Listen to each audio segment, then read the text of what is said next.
Welcome everybody to the next episode of the Impact Policy Podcast. Impact Policy is a social policy consulting firm. We work closely with the public sector around all the pieces of the policy puzzle. We specialise in co-design, communications, engagement, strategy, and research and evaluation. Today I'm joined by a senior public servant in the New South Wales Department of Community and Justice, Paul O'Reilly. He's Deputy Secretary there, and he's someone that we've got to connect with and get to know for some time, and so we're really privileged to have been able to have him on the podcast today.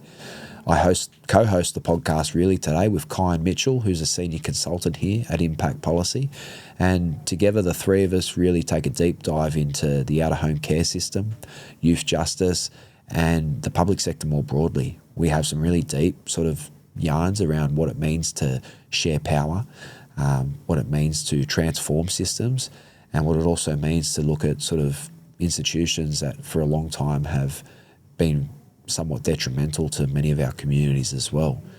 It's a conversation that's packed full of practical advice and guidance for other leaders, other aspiring practitioners and professionals, and people working in the sector as well. So I really hope that you take the time to really enjoy the episode. You'll see in the show notes that you can see different parts of the podcast where we look at specific areas of interest. So if you have a specific area that you want to tune into and understand more, then you can take some time and just look directly at those as well. It's one of our longer podcasts, and like Kuyan said, it only gets better as it goes on as well. So we really hope that you enjoy the episode.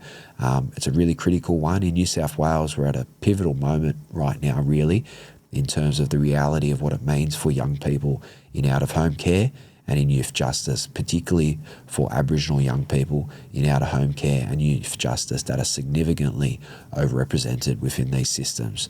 So it's a really significant episode today for where we're at as a state, and we really hope that it's something that you get out of and take value from. Before you enjoy the episode, I want to recognise that this was recorded on Bidjigal Country. I want to take a moment to acknowledge our elders, both past and present. I want to recognise that wherever you're consuming this content from today, you're on Aboriginal land, always was and always will be. And before you go, if you get any value out of this episode, if you followed our series for some time and you get value out of it, please take a moment to share it with your network, share it with your colleagues, follow us along, and it really just helps us share these learnings, share this guidance. And like I said, we're at a pivotal moment in terms of social policy and change. The more people that hear these conversations, the more impact that we can have at scale as well. So thank you so much for your support. Please enjoy and take a moment to enjoy this episode, and thanks for tuning in. All right. Welcome everybody to the next episode of the Impact Policy Podcast. Today we're privileged to be joined by a special guest who's going to spend some time together with us, taking a deep dive into all things the public sector, specifically looking around communities, justice, and everything in between. Before I go any further, I want to take a moment to acknowledge country. We're recording this content today on Bidjigal Country, and I want to take a moment to pay our deepest respects to our elders here, both past and present. I want to extend that respect to any other mob that are watching or listening to this content from today. Wherever you're consuming this content from today, wherever you are in this country, wherever you are in this world, it's important to recognise that you're on Indigenous land, always was and always will be.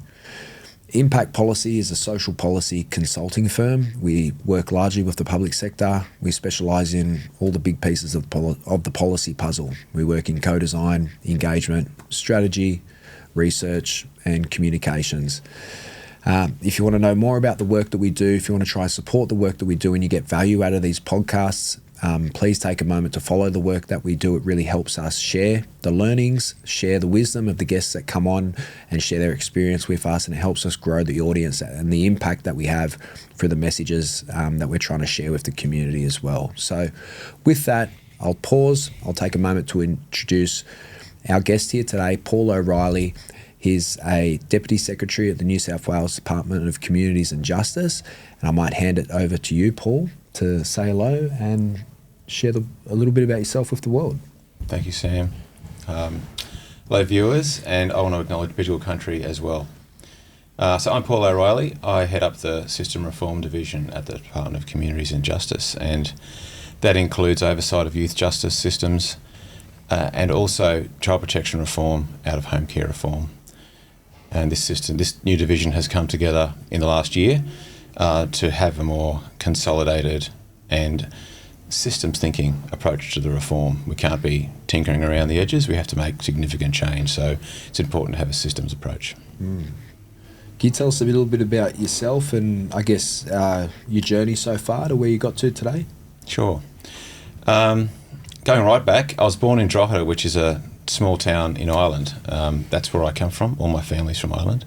Okay. We were born in Ireland, and we came to Australia in the 70s and moved to North Queensland, which was a real shock, really, from being in Ireland. And we came to Australia for probably economic reasons, like a lot of families at that time. And it's been a really good move in many respects. But I do have a lot of contact and connections back home, and spent time back and forth, but most of my childhood was spent in North Queensland, and then later high school in Sydney, and then uni and adulthood in Sydney in the main. I've worked in this department for a long time, 27 years this year. Yeah, wow. And in that time, I've worked in a lot of areas, so many years in housing and homelessness, social housing and homelessness services, many years, disability reforms, child protection on and off at various times, early intervention programs, and the last 6 years in the youth justice system as well, which has been a really fantastic opportunity, working with great people, difficult work, but a really privileged opportunity to try and connect with people who have had a really tough life, young people who've had a really tough life, and connect with staff who want to work with them and do amazing things. So yeah, it'd be great to talk about that today and work through some of the challenges and opportunities that people who choose to work in those systems have. Yeah, absolutely. Did you always see yourself working in the sector? I mean, 27 years is a massive commitment to this sort of space. I'm not sure. Before that, I was a youth worker in the inner city, in King's Cross and Surrey Hills and Darlinghurst. I did that for years before I've been around a long time. I did that for years before I joined the public sector, and that was wonderful work. I loved that work as a very young person. But after a while, opportunities arose in the public sector, and I thought I'd give it a go, and if I didn't like it, I'd jump back out to NGO welfare work. But I did like it, and I stayed in there. Look, there are challenges working in the public sector, big challenges that especially if you come from a community sector background. It is a real culture change, organisation culture change. It feels sometimes like there's a lot of red tape and challenges and regulation. But over the years, I think I've learned a lot about the benefits of that and how to overcome some of the downsides of that. So it quickly shifted from being a community-based person experimenting in the public sector to kind of committing to that direction and wanting to stay there. And it still feels like the right fit for me. Absolutely. I think, look, one of the large motivations for being able to have a conversation with you and get you on the podcast, and you know, thank you so much again for making that time, is that your name has come up consistently across a range of different environments and sectors as a leader who is really, you know, championing systems change and commitment to different ways of working, and you know, leading with courage and integrity, and I don't use those words lightly. I really mean that when I say that that's been a consistent thread that has come up in different spaces and places. And I sort of say that to sort of touch on talking to now being in a position of leadership and have been in the sector for some period now, in terms of where you see us navigating some of these sort of complex sort of challenges that we've been wrestling with for so long, that, you know, you've obviously spent a significant part of your career moving through and being in a space to sort of see where we go to from here. How do you sort of tackle that as a leader, given where you've come from? Oh, thanks for those kind words. That's very kind of you. I do try to operate with integrity. I think most people do. I've been really fortunate to have great people around me, great leaders that I've reported to and learned from, and peers and people who report to me who just tell it to me straight.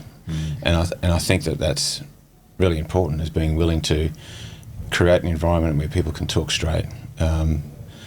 The work we do is really important. We're very busy. Everyone's busy. There's no time for mucking around. We have to be straight with each other. And sometimes that is painful and challenging, and it does knock one's confidence. And you do sometimes question, should I be in a leadership role? That sort of self-doubt creeps in. But I think you have to hold on for the ride and maintain those channels of frank feedback. And that's how I think leaders can build layers of integrity in their work and their style. It really is about maintaining those channels.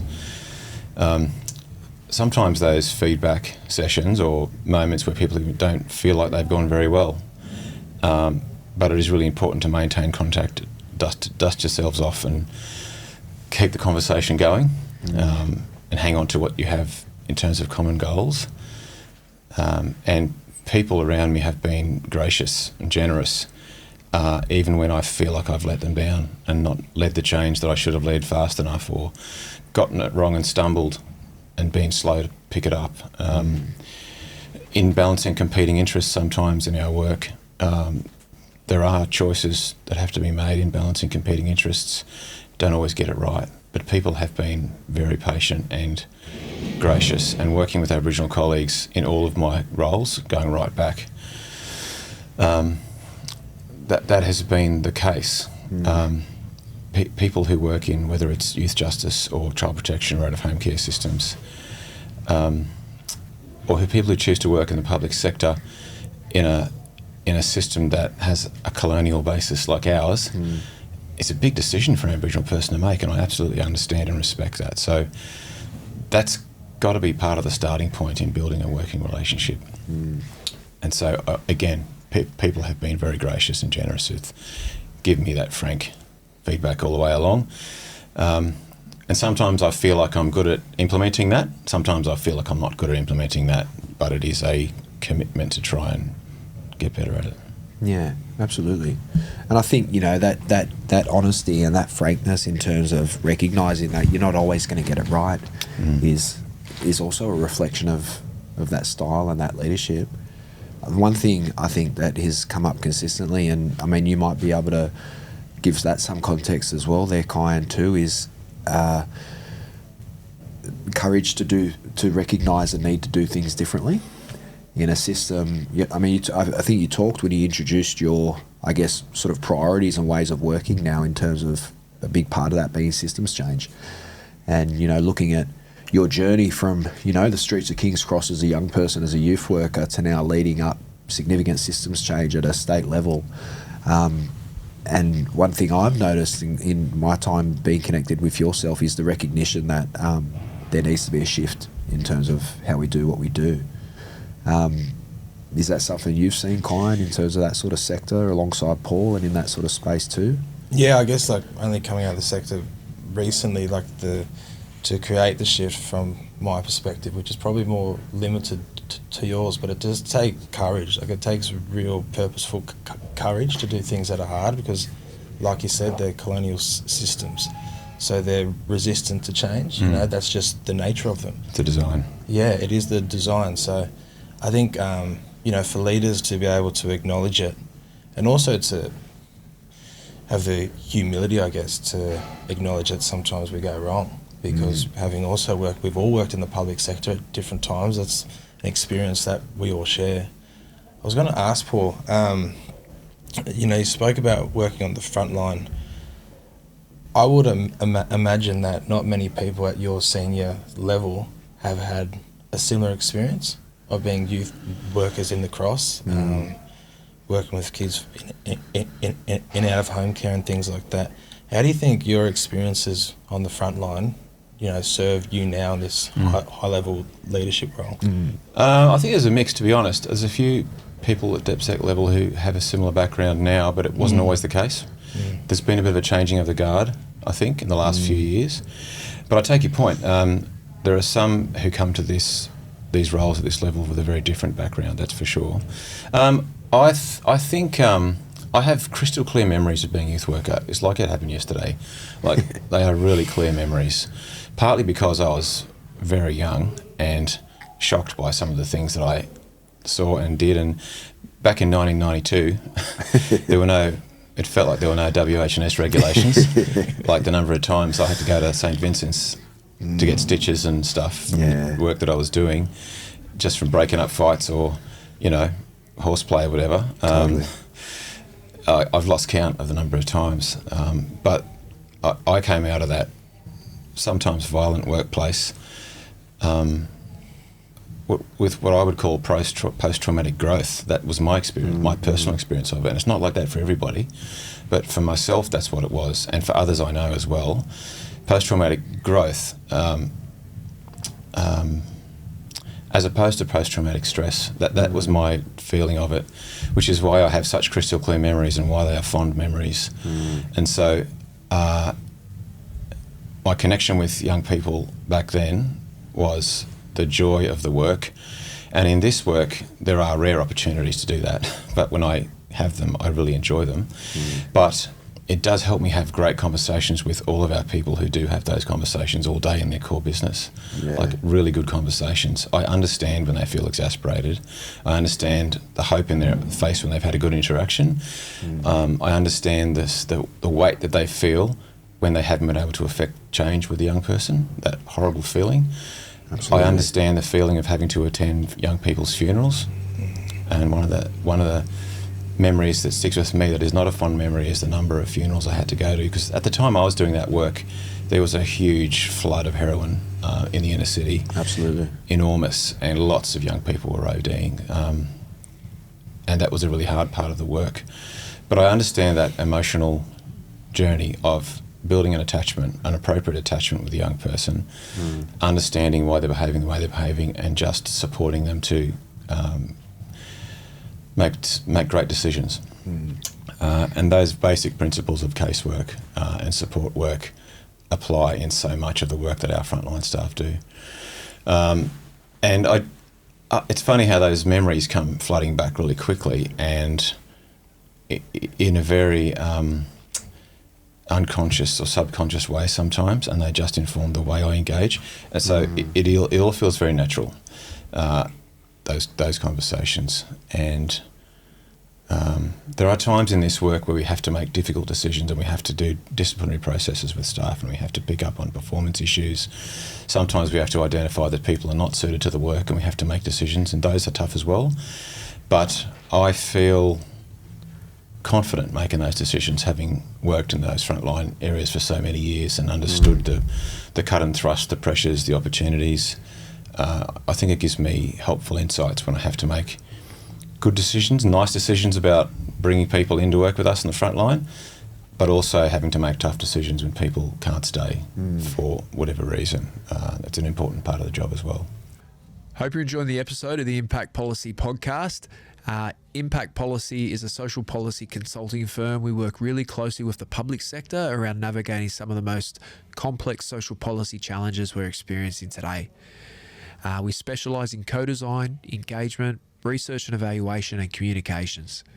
If you, your team, or someone you know needs to reach out to us to have a conversation in more detail about how we might be able to support you navigate your own social policy journey, you can follow us along on LinkedIn, you can subscribe to the podcast here, and you can reach out to us directly at www.impactpolicyau.com. Enjoy the episode. Absolutely. Yeah, I can't imagine what the 90s would have been like in the cross, working with young people in the lives of that sort of stuff. It would have been energetic. Yeah. I think post-traumatic growth is a great way to try and frame much of that experience, to be able to formulate and take away. Yeah, and I think a lot of it came from the young people themselves, particularly the older ones, like 18, 19, 20-year-olds who were a similar age to me, really. They really had empathy for me and my colleagues as young youth workers. Like, they could see we were struggling too, and there was a real respect and they wanted us to be successful in our work, and I think that adds to the growth. Absolutely. It helps you frame the trauma you're going through in a workplace when you have that warm relationship with clients, I think. Definitely. I was going to just, if I can jump in, Sam. Yeah, bro. When we were both at Youth Justice, as I moved away from frontline work, and coming to those strategic spaces, I found that sometimes there was like a risk of being disconnected from the frontline work. Obviously, as you've come into these senior roles, that's always going to be a risk of being disconnected. How do you feel you stay connected to the community work? It is a challenge, absolutely. And I wouldn't say it's a risk, it's the reality is that you do become disconnected. So the people who help me with my calendar and work and stuff, we just program it in. Like we factor in contact, whether it's visiting a detention centre or a youth service or an NGO that we fund or we partner with in the community. You have to make time, because I think when you come into non-frontline roles, it won't come to you naturally. You've got to make it happen. It's very easy for people to go through a non-frontline role for 12 months and not see a client unless they make it happen. And so one of the things that we do as leaders is we ask the leaders reporting to us to make sure that they are programming it in too. You can't do these jobs effectively from head office solely. You have to be out and about, meeting people on the ground in their environment as a guest, and trying to understand what living and working in those places is like. But again, you've got to actually program it in and make it part of the work, just like you would program in a finance meeting or the way you would program in a team meeting. You've got to program that contact in as well. And it's great, because the more you do that, the more invitations you get, and it ends up becoming more organic over time. And then the hard thing, of course, is not being able to say yes to everything, because it's just not physically possible. But the other opportunity, which I think is part of our reform work, is inviting community, clients, frontline staff into the centre to be part of the work, the reform work, whether it's design, policy development, and increasingly monitoring and evaluation, because they're the kind of things that are bread and butter to us in the reform policy area. And it would be a massive mistake to say we're going to do reform and then do it in the middle without inviting people in. Like, that would be a huge mistake. So to answer your question, there's kind of two parts to it. One is make it happen, program it in, and the second one is invite people to be part of the work. And I think that's picking up on that. One of the pieces that's been consistent in terms of my experience with yourself and many other respected Aboriginal colleagues in the sector is their respect for yourself as a leader, in terms of recognising the reality of how the system is disproportionately impacting our young people and our communities. For people listening to this, they might be surprised to hear that, at any one time, over 50% of the kids in custody are Aboriginal and or Torres Strait Islander. Significant overrepresentation of our kids in out-of-home care, and a real recognition of what Kuyan said really well in one of our previous podcasts, is that we've got a white system that's been built that's full of black kids. And one thing that we've seen with your leadership and your champion is a recognition of that, and a recognition of trying to do things differently in a system that has been struggling for a long time. And just wanted to lean into that and talk to some of that. I've been lucky. People have been generous with sharing knowledge with me and understanding. And one of the things that I've learned through that process is racism is a systemic and institutional thing. Yes, there's racism in interactions between individual people, but there is a systemic element to it. And I think that one of the most harmful things that white people can do is to deny that. And so there is this whole process around recognition. You don't have to look very far or very hard to understand what Kuyan means when he says it's a white system full of black kids. It's 60% today of kids in detention are Aboriginal kids. When I started in Youth Justice in 2019, it was around 37%. And the YJ team doesn't control who comes into detention, but in the community since that time there have been changes, big changes, and so that's driving numbers up. In out-of-home care, it's around 46% of kids in care are Aboriginal kids, and while the overall number of kids entering care has reduced the last 3 years, the proportion of Aboriginal kids has not reduced. So that tells us something about the system and its impact on people. The impact of the system on families is a racist impact. We have to acknowledge that as a starting point if we are going to be positive actors in that system. Otherwise, don't be in the system. I think that's really critical. Absolutely. Don't be in the system if you can't acknowledge what's right in front of you and what people have been telling us for years.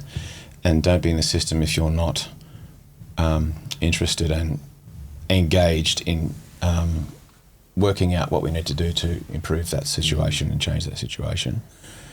And there are so many elements to that, engaging and doing stuff. So many elements that people can get involved in. Yeah, absolutely.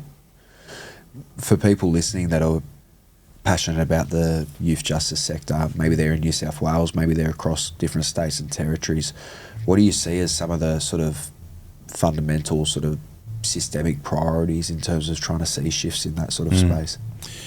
I think one of the... there are so many. If I think about the things that happen before a young person comes into our system in a community, there are very obvious things that happen. And in New South Wales at the moment, there are different issues happening in the city and in regional centres. And in those regional centres in particular, what people in the community tell me, and I visit those towns whenever I can, that the communities are segregated. That is really what happens in a lot of communities. Absolutely. And so we talk about this notion of community safety, right? And part of our mission in YJ and in our legislation is about contributing towards community safety. But there is this question about, in a community safety for who? Because I think that a purely law and order approach will make some part of the community feel safe, but it won't make other parts of the community feel safe. Absolutely. I think we have to think of the whole community and how do we make the whole community safe. And so those concepts are really important to talk about, I think, when we are having conversations about why we work in this system and who we work with and what happens to kids and with kids before they come in to our system. Courts, police, our staff, correction staff are all responding to our legislative drivers, but they're also responding to the demands and expectations of the community. Definitely. So we cannot underestimate or ignore the role of community cohesion and a community's willingness to understand its past and get serious about inclusion as important factors in making a difference here. And a failure to ask those questions and do those things is where we end up with overrepresentation of that first exposure to the system, whether it's a helpline report for child protection risk or whether it's a court appearance or a bail refusal. They're all really relevant social factors, I think, that are driving some of those numbers. Inside the system, the priorities are, I think, and really smart, generous colleagues like Kuyan Mitchell, for example, and others in youth justice have made this point repeatedly. We really need to understand what are all the decision points in our practice and who's in control of those decision points and what bias is driving their decisions and what insights are driving their decisions. Absolutely. And how do we influence that? And so when we start to pick at that, we start to identify the solutions, and the solutions might be having more diversity in senior roles, having people in senior roles who reflect the community that we're paid to serve. Definitely. And that's a principle that most people would sign up to, but then you have to work out what do you need to do to actually achieve that. Yeah. And people are going to have to make decisions and do things differently. What are you willing to relinquish? Yeah. In some ways. Yeah, exactly. What are you willing to relinquish? I think that also links to your previous point about, bringing in community external voice to the table to share decisions and develop policies, whatever it is. Just to delve a bit further into that, why is that important, do you think, for these systems? Like, what are the benefits and opportunities? Yeah. One of the things that people who don't really know the youth justice system or understand it often say is, when young people are with you, what are you doing with them to rehabilitate them and stop them offending? They ask that question a lot to influence them, to get to know them. if that is meant to be our mission, then we need to have people working with us who know them, like, who come from the community, know the family, understand the history, can connect with them. Young people in our system are the same as any other young person. They're the same as me when I was 14, 15. You're grappling with developmental issues, family issues. You are searching for your identity as a young man or a young woman. Kids in our system are the same. And so part of grappling with identity is cultural identity. It might be religion or faith. It might be family connection. It might be working out mastery. What am I good at as a person?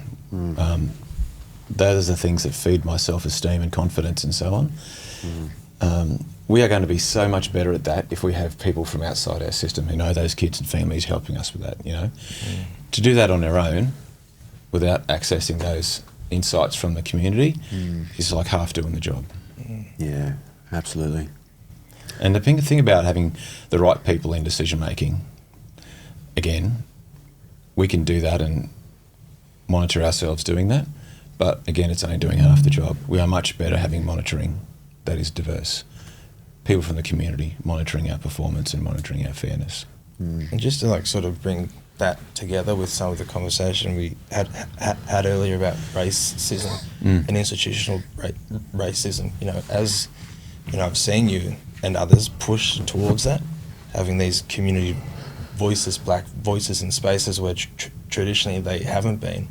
What do you think are some of the challenges of having those voices, one, like accepted and valued as well? Yeah. Yeah, fair question. I think the people that those voices, they need to be able to trust us, I think. Sometimes the best value comes from people who have lived experience, and this is not a new concept. You guys talk about this a lot in your work, I know, and we do too. But people with lived experience have trauma, and it's a big ask for them to come in and share that and work with us closely.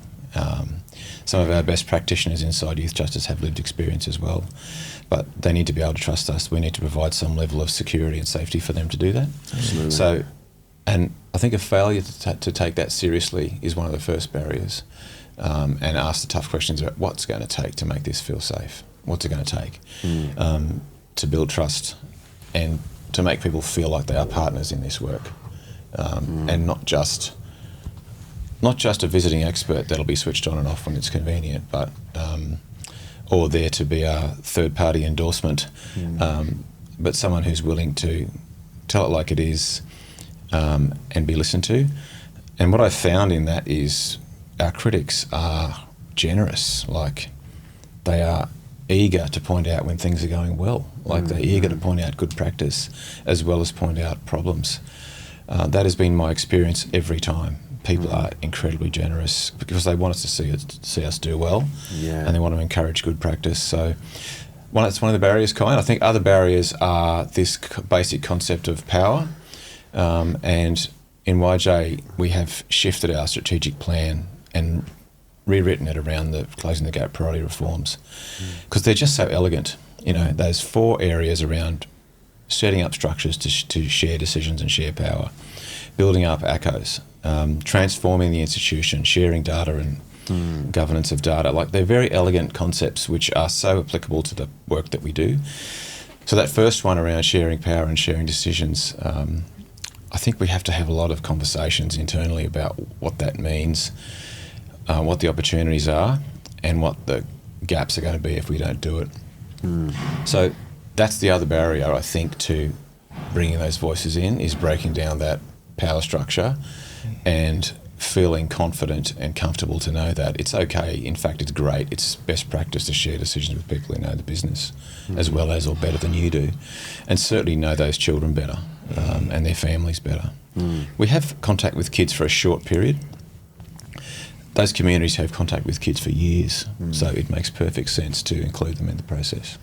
Absolutely. I was going to go back to what you said, Sam, about courageous leadership needed in the public sector and our experiences working with poor.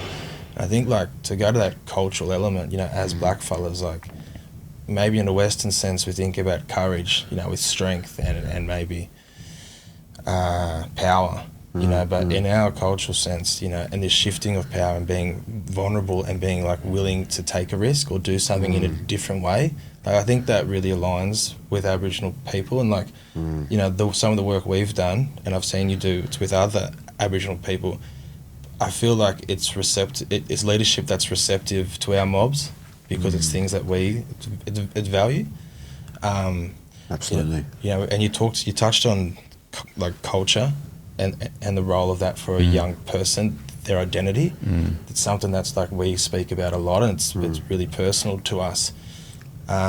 We've seen in youth justice, particularly, I guess that's what I know more, culture come to the forefront more, and that's a journey, that's an ongoing one. We've seen the number of Aboriginal staff rise and the number of ACCOs that are funded to do this work rise. I guess what was the journey to maybe it not coming from that cultural background, acknowledging that this is important, or maybe even understanding that it is, and I guess trying to push it to the forefront in a system that traditionally has rejected it? Yeah.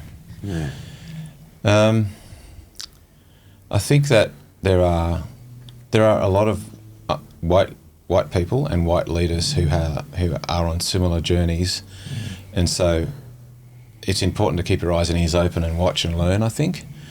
It became apparent to me pretty early on that to not take that approach would be stupid and really a failure of duty. When you walk into Acmean Youth Justice Centre, most days, every child is an Aboriginal child. Orana Youth Justice Centre is often the same. And we see amazing Aboriginal staff working in those centres, doing that thing that so many Aboriginal people do so well in the public sector, walking in two worlds, carrying the pressure and the burden of that, putting up with microaggressions and racism throughout the course of their day, and sometimes being supported in that and sometimes not. Those things are really visible, and to say that those things don't happen or I don't see them happen is really not being honest. So I think that they are the things that jump out at me when I started working in leadership roles back in housing and homelessness services in government, is that this has to be led with the right people. And it can't be command and control. It just can't be. It has to be, or where it is, the command has to be in the right place. So it really is about just being open to all of that. And you used the word humility earlier and vulnerability more recently. I think those concepts are really powerful concepts. And when I've seen white leaders especially be effective, it's where they've done that. It's where they've shown vulnerability. It's where they've modelled humility. Humility is an enormous strength if you want to actually make progress and take a leap, and if you want to model behaviour. So they're the values that I aspire to, and one day hope to be good at that stuff. It really is about modelling that older concepts of power and ruling with an iron fist and stuff. They're just not fit for purpose. I mean, they may be on a battlefield, but they're not fit for purpose in our work, that's for sure. Yeah, absolutely. Yeah. Win the battle, lose the war, if you're going like that. Yeah, I think so. And you're also stupid because there's this amazing social capital and resource right there, eager, willing to help. Why would you shut that out? Definitely. Crazy. We're doing a stack of stuff at the moment in the co-design space across the public sector, but specifically within DCJ as well. And I bring it up because it sort of touches on some of that sort of stuff that you're talking to around power. And I think one of the things that we see, and this is reflective of the whole of the public sector, is what we know is this gross imbalance of power between community and government that's existed because of that history of colonisation and the relationship between government and our communities. And so what we're sort of seeing now in this co-design sort of work that we're doing alongside our communities is often much of the work that we're also doing in a co-design space starts to feed into more broader capability development and support for our communities, often because what we can see sometimes is a real feeling of helplessness, or a real, present experience of fear around the work that they're doing and how sensitive and important it is for them and for their communities to do it and to get that right. But that compounded with that also fear, but justifiable fear, of sort of hyper-surveillance of Aboriginal people and Aboriginal organisations. And I guess we're sort of in a unique and privileged position as blackfellas that are independent of the sector to have been able to provide, support, advice, guidance, and some resourcing to navigate some of that sort of work. And what we're sort of seeing is that's becoming more consistent, and it talks to a lot of what we are really believing are critical investments for our communities. We talk about, the shared decision making, or, sharing power and those sorts of mechanisms, but as well as co-designing alongside our communities as well is this real missing piece in terms of actual investment as well into our communities in terms of capability. Not capability, capacity, I think is more better term. And I think that's a friction with the public sector, because often, public sector doesn't operate as much in that sort of sense, right? Because some of those outcomes are a lot more harder to, draw up a contract against. How do you contract against, managing a power imbalance? And all that sort of stuff. Yeah. But we're seeing it time and time again, and I think it's one of those pieces we will have to navigate in this, decolonising way of working in terms of doing things differently and thinking about systems reform. Yeah, it is. One of the hard frictions too is that government, we do tend to work on timeframes and Gantt charts and deliverables, and we need it done by this date. All of a sudden, this is the date.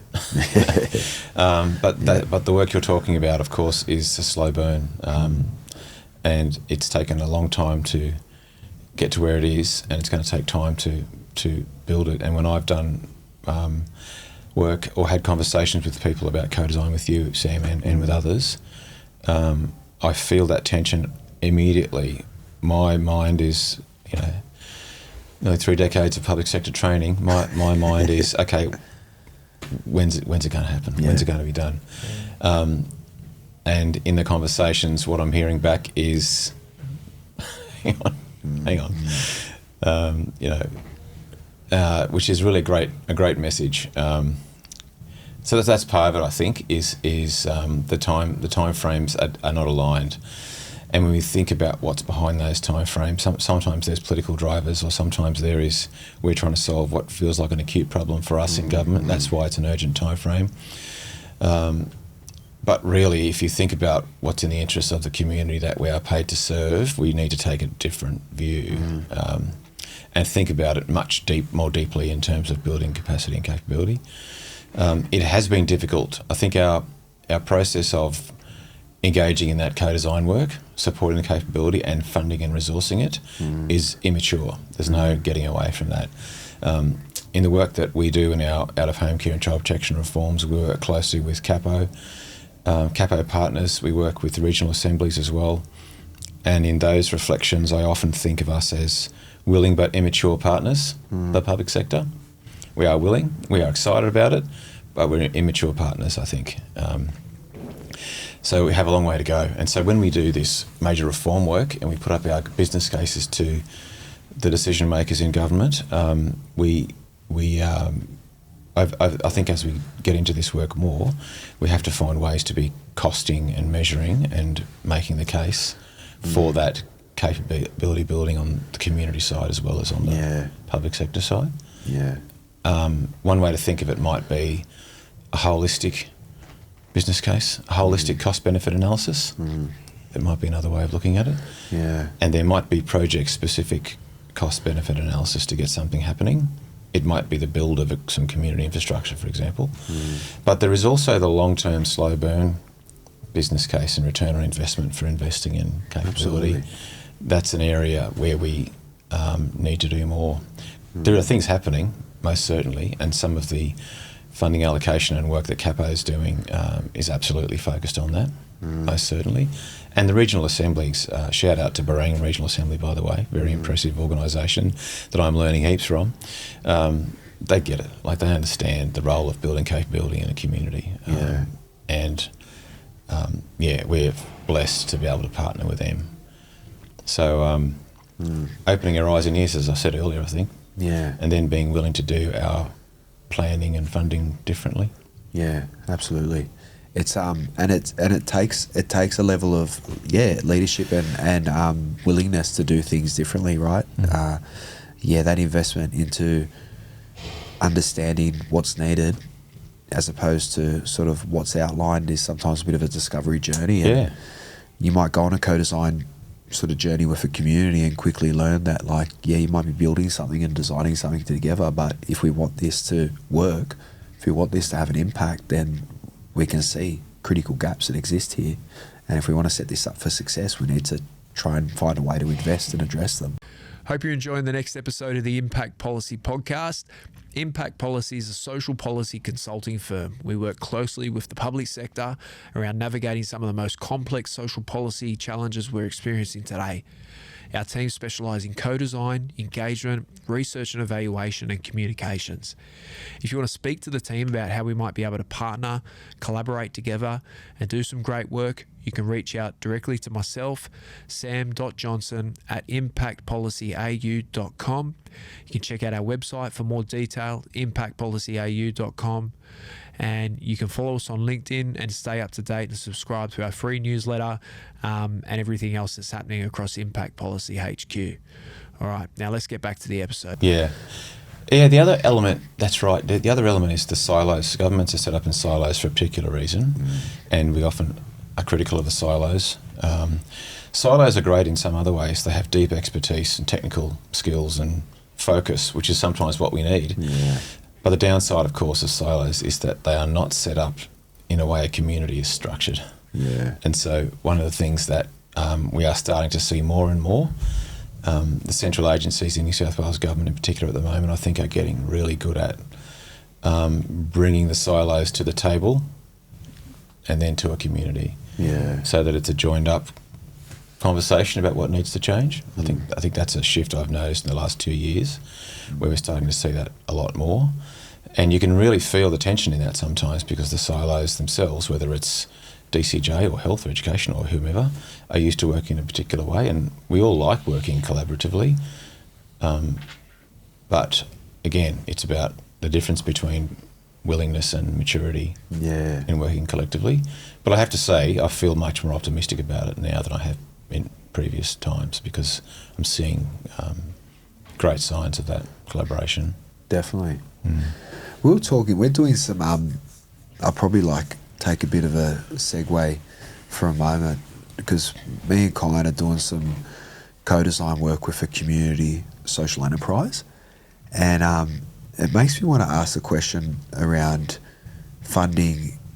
For so often, a lot of our community funding, even when it's early intervention, it still sort of sits in that sort of deficits sort of space, right? It's deficits loosely, but it's TEI funding, and it's targeted specifically around this sort of stuff. And there's this amazing social enterprise. I'll give a shout out to Wildflower, and they're a community landscaping company. They're based out of Redfern. They've just relocated to Millers Point. They've got over 25 Aboriginal staff that work there. Majority of their staff are under the age of 25, young Aboriginal men from our inner city communities here. And many of those kids have a lived experience or a connection to youth justice in some capacity. And I'm friends with the people that founded it, know them for a long time, and they talk about the significant work that goes into mentoring and support for those young people to be able to go out and, they're working at Sydney Airport, they've got Sydney University, they're building cultural gardens, they're doing amazing high profile work.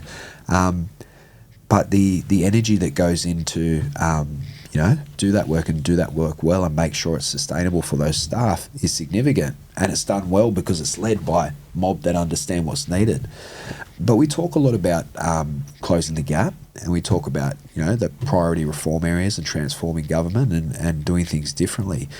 And opportunities like that are such great examples of where that can happen. But I sort of use that as an example to talk to and ask if there's how do you see the future of thinking about community investment with DCJ? Like, is there opportunities for us to think differently? Because I use, and I am biased, but rightly so, but I see a social enterprise like that as that is youth crime prevention. Yeah, of course. But it's also providing the most amazing professional business service. Yeah. And what opportunities exist for DCJ to have a role in that world? Building wealth and individual wealth, social capital, all those things that are so important for preventing disadvantage. Yeah, you're right about the deficit focus. I think in DCJ sometimes it's very hard to escape the deficit focus because of the statutory responsibilities we have, whether it's running courts or corrections or our cousins in police or YJ or statutory child protection, etc. So there is that framing of the work. The legislation is framed. Our policy hierarchy comes from the ledge, and it's framed in that way. So it's going to take some discipline for us to step out of that. And I talked about the 4 priority reform areas. The 5th one is around economic prosperity. That's right. Right. Yeah. Again, elegance. Right. The way the priorities are framed is so good. Totally. And it's a great reminder for us to focus on that. And so, an enterprise like Wildflower, focusing on competing for high-profile projects and putting those young people in those projects and doing the hard work to make sure they're successful.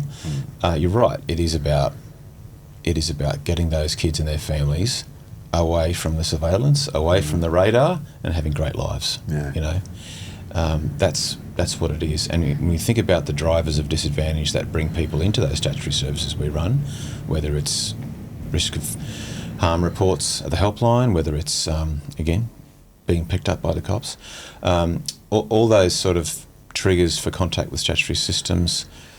One of the ways to keep people away from that is to invest in those services. And so DCJ does have levers, and we are trying to use them. So we have commissioning levers. We do put out a lot of money into the market to deliver services. And we can make choices about who we commission to. And I think that we have. There are some parts of DCJ that have made an active decision to, when a contract for a program expires, recommissioning is restricted to ACOs only, for example. Yeah. The key driver for that is because we think that an ACO is best placed to support those families and kids. Absolutely. That's the key driver. But the other benefit is about building, investing financially in the growth of Aboriginal-led business. Absolutely. In those communities. And as we scale that up, I think we'll have more success. One of the barriers to that has been assumptions that ACOs are not developed enough, or they're not enough of them in the right places. And there may be areas where the market is thin. Yep. But I think that if we ask the right questions the right way and talk to the right people, we will be surprised at what capacity there is. Absolutely. Recommissioning of Youth on Track a couple of years ago was a good example of that.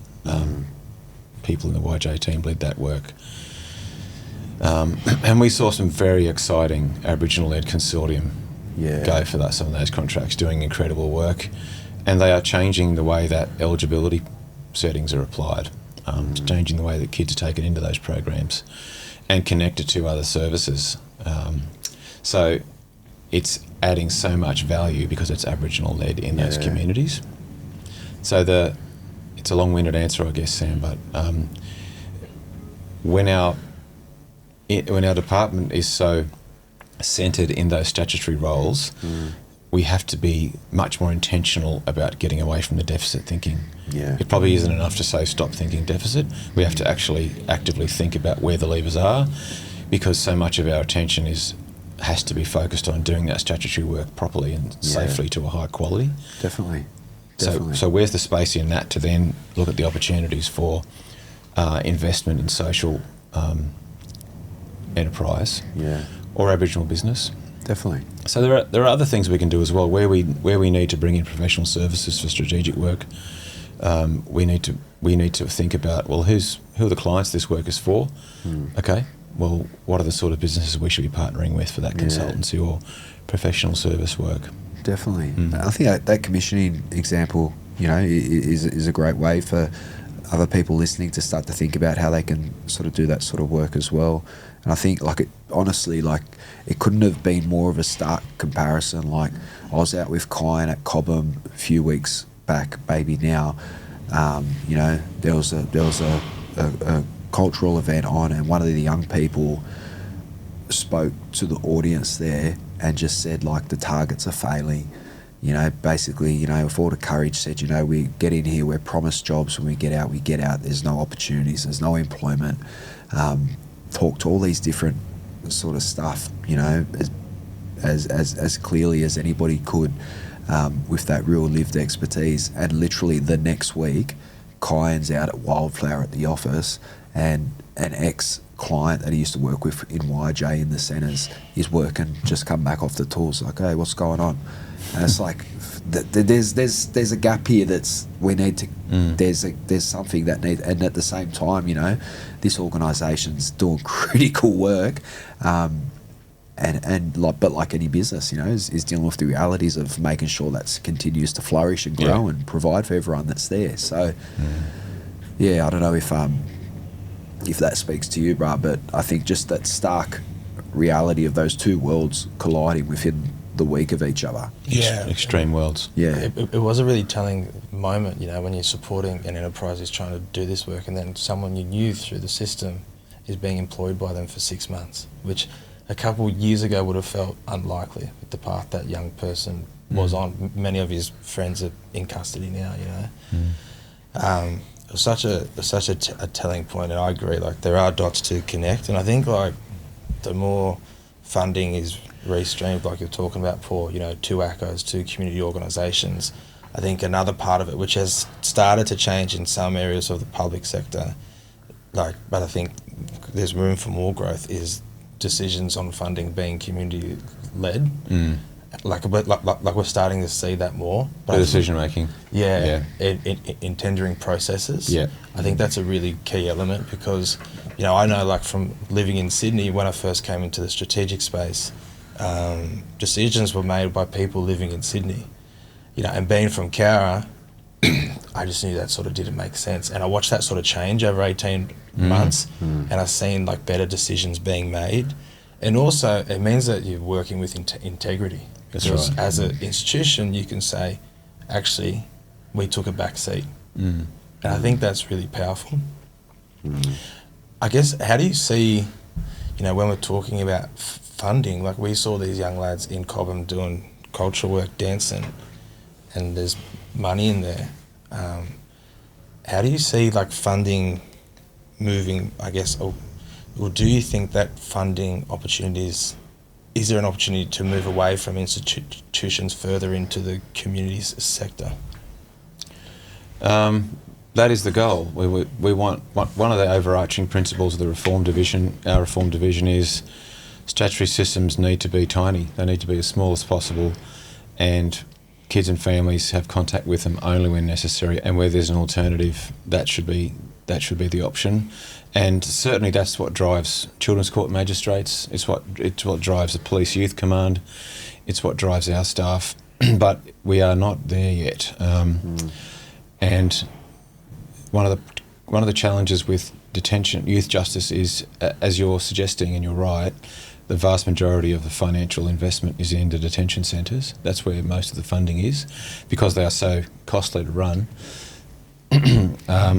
And there's less flexibility around investment in the community side. There's increasingly more. For years and years, funding for community programs was 12 months at a time, and programs would limp along. Last year, there was a change with some recurrent funding approved for the first time for some of those programs. And each budget cycle, we continue to explore, is there room for more of that? The risk with taking a view of literally shifting it from the detention system to the community system is that we can't safely take resources out of there at the moment. Mm-hmm. At the moment, the centres are 90% full. In fact, I think it's 92 or something today, but very high. Mm-hmm. We are concerned. We don't want an overcrowding situation, and we don't want to be compromising the staffing ratios so that kids are not safe. So those things are where the fixed costs tend to be. So we would have to see a consistent drop in remand numbers, which is what we all want. Yep. And that's when you start asking questions about, well, this detention system needs to be smaller and that money needs to be invested into community. That's the dream, if you like. But in the meantime, we continually look for funding opportunities at the prevention end and the community end, while we work with the rest of the system on trying to reduce the number of kids in detention. For example, in a couple of parts of the state, we work with the police on alternatives to remand, and they're successful. Like, police officers in the station in the middle of the night would much rather hand a young person over to a family member or a service in their community than put them in a truck to go to a detention centre. So our job has been in a couple of locations to put funding in place to have a social worker in the police station with that officer to help them make the decision to jump on the phone, call the people in, and put those services in place. But there are a lot of police stations in New South Wales, and how do we provide those options for the police all around the state is one of the challenges. So we really want to increase those opportunities wherever we can, but I certainly feel the frustration people have around such an imbalance in investment at the tertiary end. Out-of-home care is similar. It's a big, expensive program. We would much rather put money into family preservation instead, and over time, as we shrink the out-of-home care system, that will be the goal. Yeah, I think, like, for me, like, hearing you spoke earlier about, you know, young people and their families moving off the radar. I think you said, and you speak about shrinking.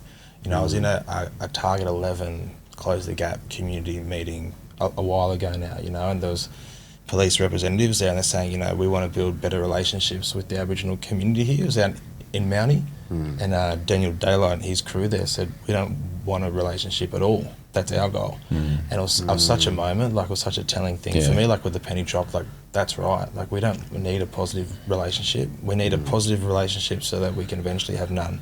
Yeah. And I think it's a hopeful message, you know, because I think many community people feel there's like a shadow over them, you know, these families that have been stuck in these cycles for generations. I get it. Absolutely. And I'm a white person, my kids and I don't have contact with police. I have heaps of contact with cops through my job, but we don't have contact with the police in our daily lives.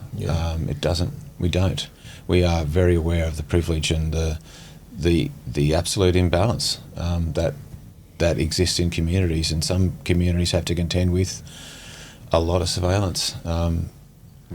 Earlier on in the conversation, I referred to some communities are still segregated, and I think that's the reality that people talk about, which drives a lot of that stuff too. I think there's you made a couple of points there. I think that the social worker at the police station and not being able to do that across, you know, there's a lot of police stations across the state, and I think that's a great example of, like, people talk about, like, what does defund the police looks like, and that's a very radical thing. People freak out at me, like, oh, does that mean we want no more police, and what's the world going to look like? But it's really, people just talk a lot about shifting resources, so that might mean shifting, you know, having more mental health staff that work alongside the police, or more social workers that work alongside the police, and shifting resources. Maybe you might have less sniffer dogs, and then that resource gets shifted and moved into a different part that becomes more of a welfare-based model of addressing community need and community harm there as well. But I was going to say, like, I think we've spoken a lot about the challenges in the public sector, which I think is reasonable because there are a lot of challenges. And we've spoken about the way things have progressed forward in different examples and how they should and how they need to. I guess, you know, in your role, you have, you know, a perspective that's unique. You know, for most of us, we sort of are on the outside or on different levels of government, even if you're in government and everyone's just playing their own part. You know, like, perspective is limited to some of the higher level decision making. What are the things, I guess, moving forward that you're excited about in your role? I love that question. Yeah. Sometimes the work is really difficult, but yeah, I have an overwhelming sense of optimism about the work. I think that at this period, more than, well, for a long time, there is definitely, we can talk about elements of the system that are broken, that are not working for people, without being defensive about it, and actually unpack what it means. Okay, what do you mean by it's broken? What do we need to focus on first? And if there's 18 problems, where do we start? You know, those sort of analytical conversations are possible now in identifying what the problems are, rather than a defensive position, which has been the case in other periods. So I'm excited about that. Where I talk about leadership practice being grounded in humility and openness to critique, that concept is much more accepted and common and a normal way of working. I am every day impressed by other senior leaders that I work with across the sector who come from a diverse range of cultural backgrounds now, and really impressed and inspired by that. So I'm excited about that, and I'm excited by the level of confidence that young people coming into work in the sector bring to the work. Like, they are very confident young people. Like, I remember when I was in my early 20s, I'd struggle to tie my shoelaces most days. But young people these days come in and they are confident and brash and smart. They know what the evidence base is. And I think that is a real strength, I think. So I'm excited about working with those people and the work that community leaders do to build capability in the communities also adds another dimension.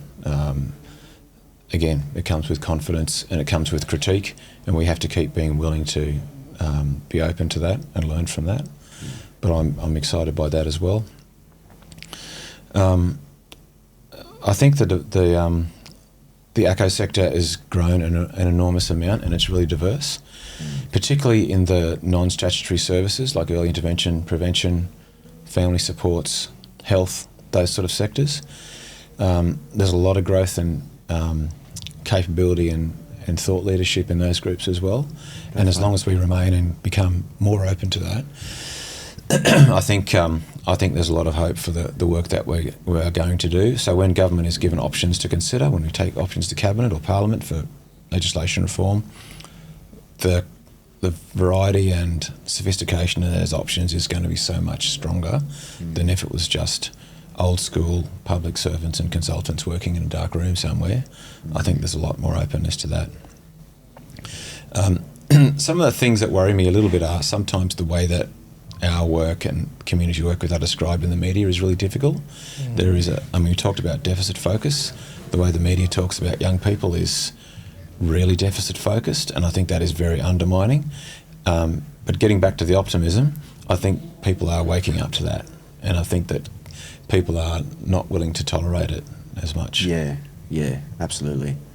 I mean, I even see it in, social media and through LinkedIn and stuff. It's as soon as there's any sort of media or announcement around progress or updates, particularly around out-of-home care, it's just often bombarded with negativity and look, rightly so for a lot of people. It's coming from a place that's very personal and informed by personal experience and probably trauma as well. So that stuff's valid, but I'm in that sort of school of thought now that it's like it's about solutions-based thinking and strengths-based thinking, and where we go to from here to how we sort of progress forward. And I mean, you know as well, like I probably when you were working in the Cross, not too long after there, I was living in out-of-home care down there as a young person and different things like that. But for people that might be listening that are, advocating or working in the out-of-home care space, looking for what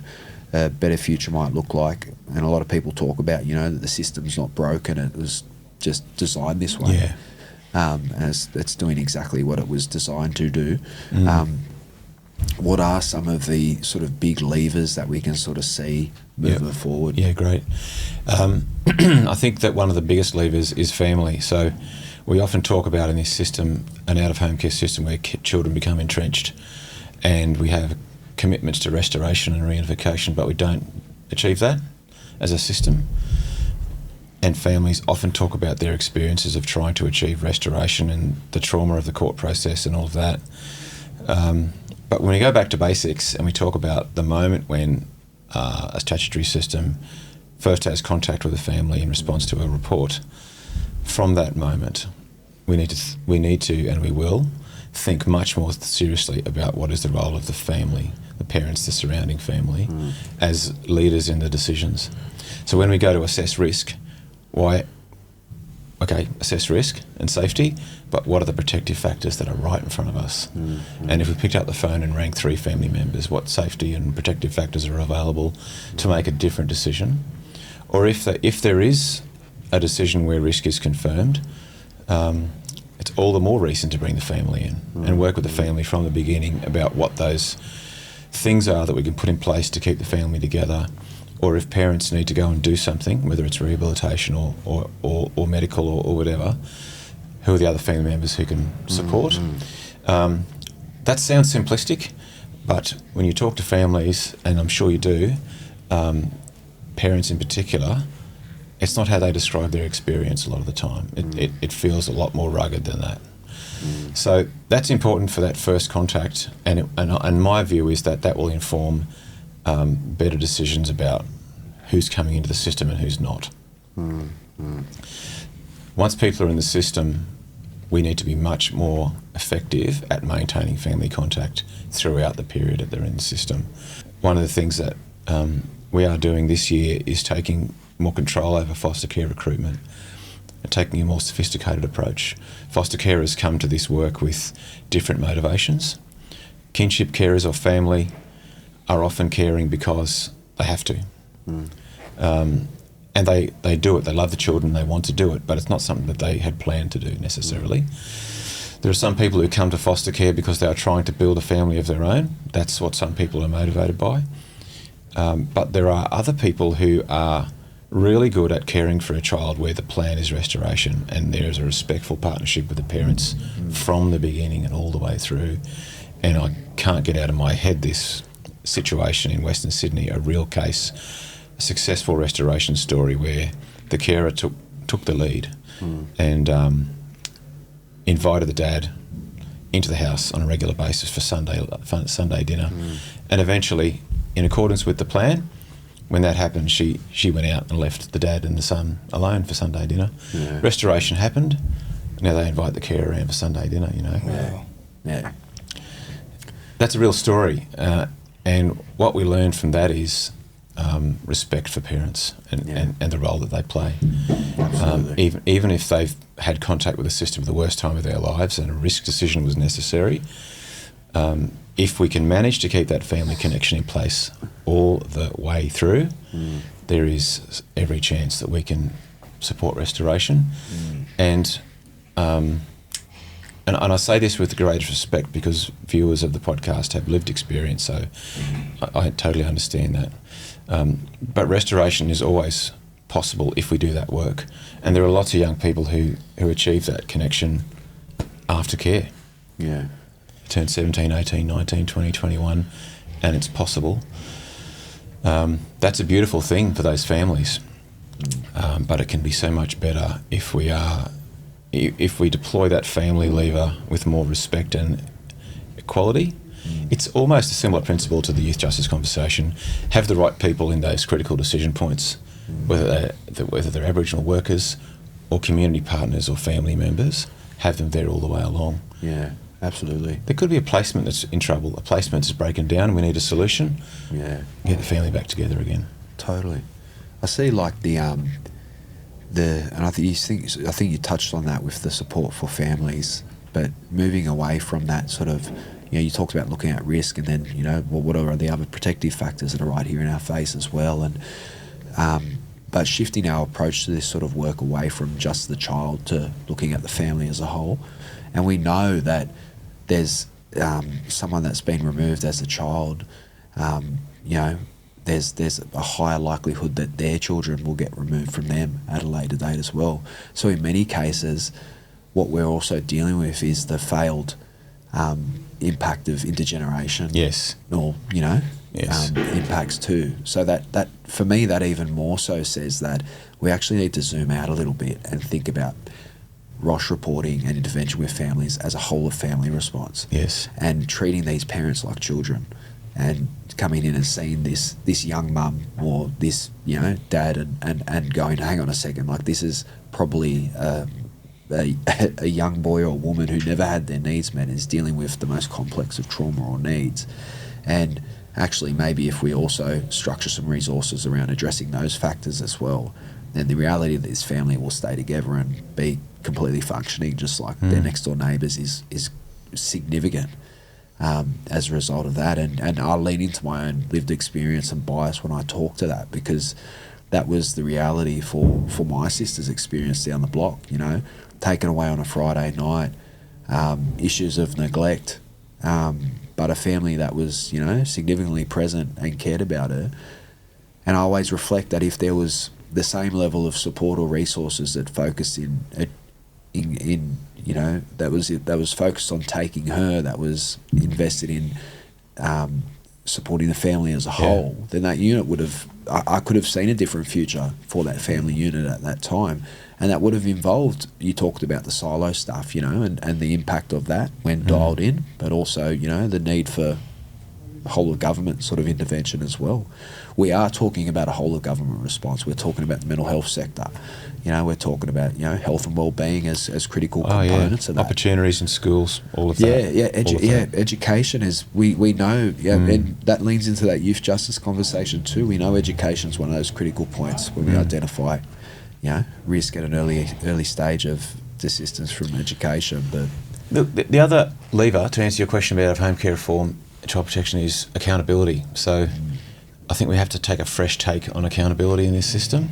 Yeah. So inside the system, there are lots of people who are advocating for that family partnership approach, and I think there's going to be a lot of support for it. In a busy system that sometimes feels like it's overworked, practice falls down sometimes. So we have to work out what accountability looks like and how do we actually put systems in place so that there is some assurance that that is the service people receive. Yeah. Sometimes that is hard to achieve. The way it's set up at the moment, it's hard to achieve that.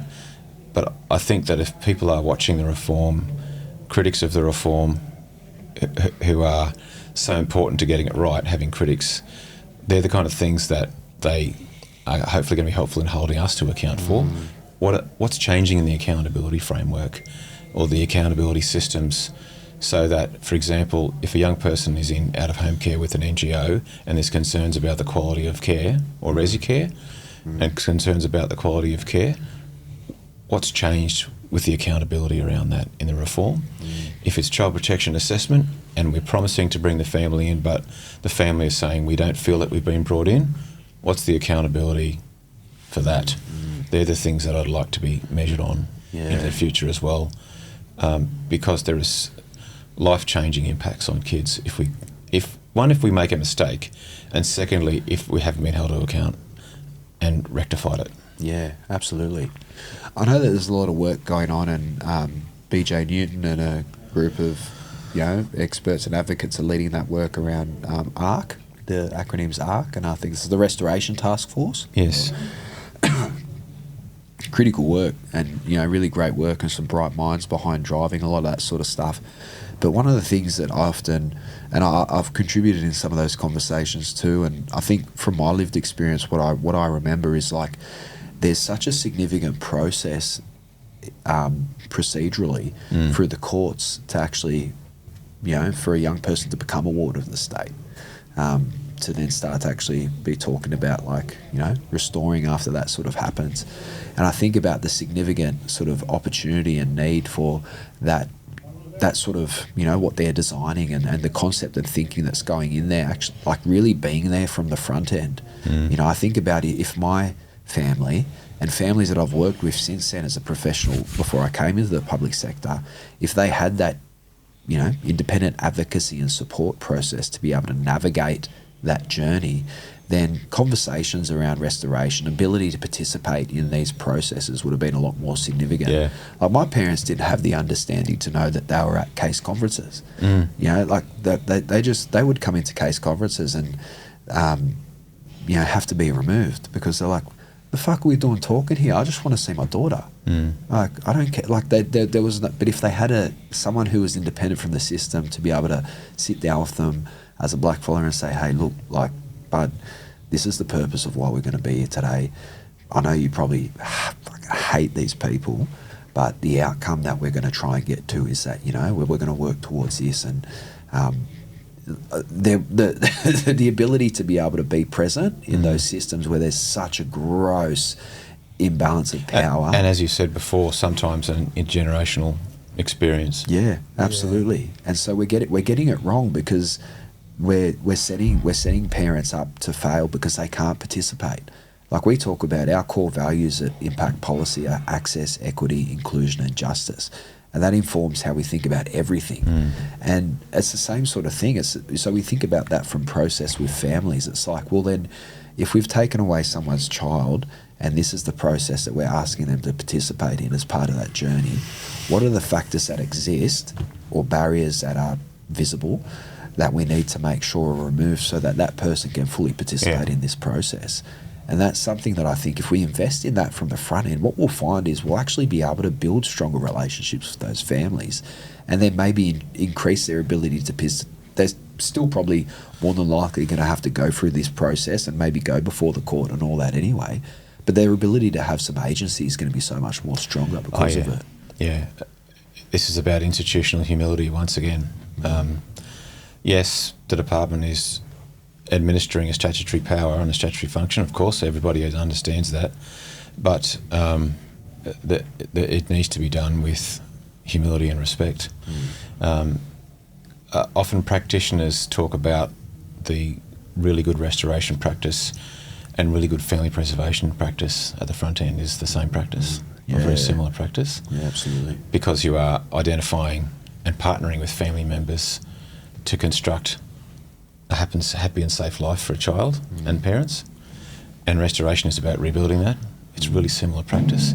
That's a massive clue for how we redesign this system, I think. And going back to my first lever, I talked about the role of family all the way through. You can really see, can't you, that thread with all of this? Family preservation practice, restoration practice, that compact between the department, the decision makers in government and the court and the family, a social compact, it's in fact much more personal and important than a social compact. It's absolutely. A deal, a partnership about how we're going to work together over what we really hope is a short burst of contact, but it might be longer. And if it is going to be longer, all the more reason why we've got to bed down this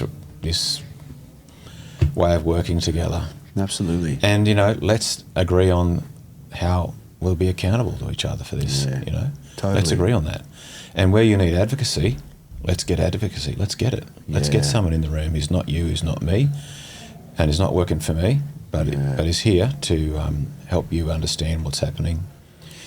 There's some great examples of progress in that sort of space. Like I think, like we talked at the start about that pilot program at Legal Aid, that's sort of in its pilot stage and really sort of kicking off, and that independent sort of, you know, advocacy and support for young people. And one of the things about that really resonated with me so much was I had this experience as a young person and I was in out-of-home care and my sister had been removed and I was in a counselling session and I only went to counselling because my girlfriend was going there, and whilst I was there waiting for her, they said, do you want to come see someone? So I said, yeah, go on then, I'll have a conversation. And I'm in this counselling session and my phone called and I said, oh, just 1 second. I get on the phone and it's a DCJ caseworker and they said, oh, hey, and I'm 17. And they're like, hey, mate, just want to let you know that your sister has been demonstrating some promiscuous behaviour. All visits have been cut. And so, that's what's happening. And I was like, oh, okay, thanks. And I put my phone down and luckily, I was where I was when I had that phone call because the counsellor's watching this in real time. She's like, what happened there? And so I unpacked, this is what's just happened on the phone. And she's like, hang on, that doesn't sound like that's right in terms of process. Anyway, thank God that I was where I was when that happened, because that counsellor basically convened a case conference, got the DCJ caseworker, the director, my Bernardo's caseworker at the time, my foster parent who I was staying with at the time, all these people together, and just sort of said like, hey, like, let's talk about what's going on, what decisions have led to this, and, you know, where do we go to from here? And the result was that they decided to leave our contact and visit as it was, but they'll monitor what's going on, and you know, they'll make a decision if they need to pivot and change stuff regardless.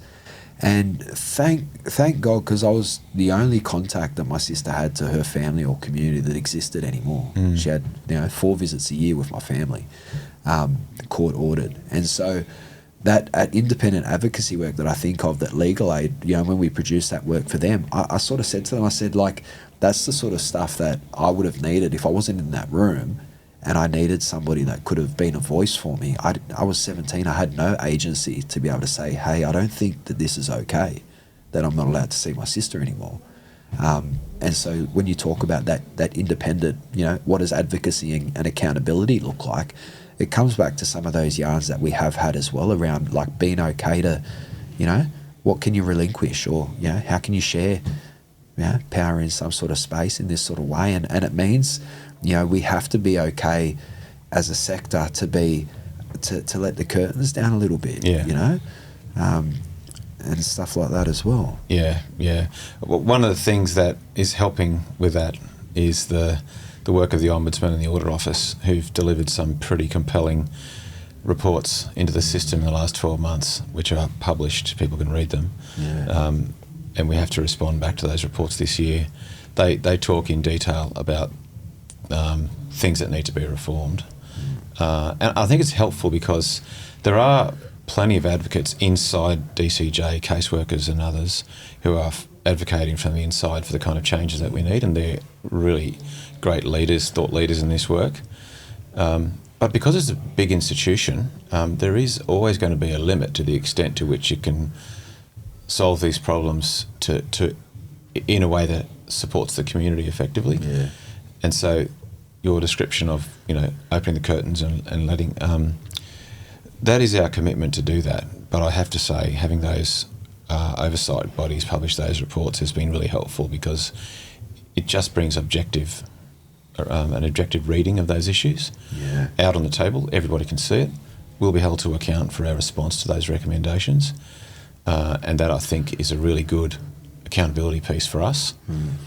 And it kind of shapes and structures the way we open the curtains up in critical areas, which I think is going to be really helpful in training ourselves to deliver on accountability differently. Yeah, absolutely. If I can, I just want to jump in and like summarise a few points, because I've sort of been sitting back, you know, out of home care, you know, as your lived experience, and I think in your position it's such a powerful conversation to have that people can access, you know, DepSec and you know, Sam, with your lived experience, and thanks for sharing, because I think it's so powerful to share on a platform. It's you know, for me, who didn't grow up in out of home care, like I think it's really interesting to hear, you know, like you reflect on the work that you do now and how it relates to Paul's role. And there's sort of been a few themes I've picked up throughout. You know, Paul, you spoke about institutional humility, and you spoke about humility as a leader and vulnerability as a leader. And Sam, you were just saying, you know, like to let the curtains down, you know, because that's going to lead to better outcomes. I think like a lot of mob will listen to this, you know, because they'll be interested to hear what Paul has to say. But I think that a lot of white leaders will listen to this also, or should. I think those like key themes are so important. And, you know, we talked about courage and vulnerability. You know, those things are essential to the change and the reform that we've sort of kept circling back to. And it's really interesting, you know, because when we talk about public sector, or we talk about even government, like we're watching the election campaigns right now, we see this strong man, shirt fronting, sort of Australiana way of leading, it's just really destructive for our communities. Yeah. And watching you both converse about it, I think that's where the opportunities are, you know, for these institutions that we do want to minimise their influence in our communities. Yeah. But the way forward and the opportunity is lowering ourselves, you know what I mean, and feeling okay to say, you know, you were saying before, Paul, gee, you know, should I be in this position? You know, questioning ourselves, because the alternative that Black Australia has usually got with white leaders is an authority, you know. We are the voice, we make decisions for black people, and that improves outcomes. When we know that's not true, I think, like, we talk about reform, but these are actually the necessary steps from leadership to achieve reform, which we're seeing, like, it's not going well. You know, that young fella, Cobham, spoke about it. We've had Close the Gap for how many years now? The report wasn't great 12 months ago. And also to have acknowledgement of that from the institutions, that's like the first step towards that, you know, having honest and trusting relationships, which is really hard given the historical context. Yeah, absolutely. Yeah, I think it's a, and I think, you know, that's one of the big reasons around we want to try and have this conversation and really sort of, I think you touched on a lot of the core themes that have come up through this yarn, and one of those big ones is also around, how does power influence change, and does it always have to be overt, sort of front-facing sort of stuff, or how best can power shape influence? And we've talked a lot about lived experience as well, and how, you know, the presence of lived experience in these sorts of systems is often up against this gross, you know, history of relationship and power dynamics as well. And we're doing something about that this year. We're hosting we're calling it the Survivors Summit. It's a conference we're holding down at Woolloomooloo at the PCYC. We're transforming the PCYC into a conference centre, and we're holding a conference that is it's focusing on youth justice and out-of-home care, and it'll only feature survivors of the system that are either working in the sector, or maybe they're advocating in some capacity, they're still connected in some capacity, professionally or actively. Reserving the stage for those voices. Reserving the stage for those voices, elevating them as central to the conversation around how we redesign the system and move forward together. And that really, the motivation for that for us as a team come out of the fact that, one, we're sort of really talking for myself now, I'm not the team, but frustrated around how lived experience is, it's getting included more in the conversation, but it's often sort of, you know, it's at the end of the panel, or, you know, there might be one sort of speaker amongst a litany of public servants or academics talking about this sort of stuff. And even that is a gross imbalance of power. Or we're seeing conferences where people with lived experience are getting asked to speak, they're not getting paid, they're having to finance their own way to get there, to then be in a space where, you know, their voice is the quietest in the room, that is literally talking to their life and their journey. And so we're really sort of tipping that on its head. We're making sure every speaker is paid, transport, like saying, you know, the principles of impact policy, you know, every barrier that might, you know, affect somebody to participate and be present is addressed. And we got some really great sort of people that have come on board to try and support it. But we're hoping that we can sort of try and build it as a consistent sort of. We've talked in our communities and a range of different, you know, ACOs and community leaders have talked about the need for us to be able to start having like community conferences where communities really start to own that narrative of where we go to. And that's great. The way you described the way it happens now, as an add-on or an addition, it's kind of what I'm saying about the willingness is there, but it's immature. You know, what you're proposing is hopefully going to be a fast-track model of what it could be like, which is pretty exciting. Yeah, absolutely. We're trying to think about how best we, whilst we don't want to try and script it too much, you know, we don't want to. I think the biggest outcome of it is holding that space and elevating those voices. But at the same time, everything that we've talked to today, that everyone listening along to, really paints the picture that we are at a really pivotal time in terms of where we go to from here. And so how do we maybe structure some of the themes or outcomes of that day to add value to the conversation and the thinking that's going into what sort of work you're leading as well internally, at a systems level as well, is something that's really critical. We're trying to get right. Yeah, great. Yeah. Well, I think I looked at the time and was like, we're going well over an hour, but this is the longest impact podcast ever. So you got the record, Paul. I was like, hopefully Paul doesn't have to go anywhere, because I'm enjoying some of these yarns and I'm not going to slow down. But look, coming towards the end, obviously, of our time together, I just want to come back to just to start to wrap things up. People that are listening to this, you know, you've heard our podcast before. People that listen to this, they share our values.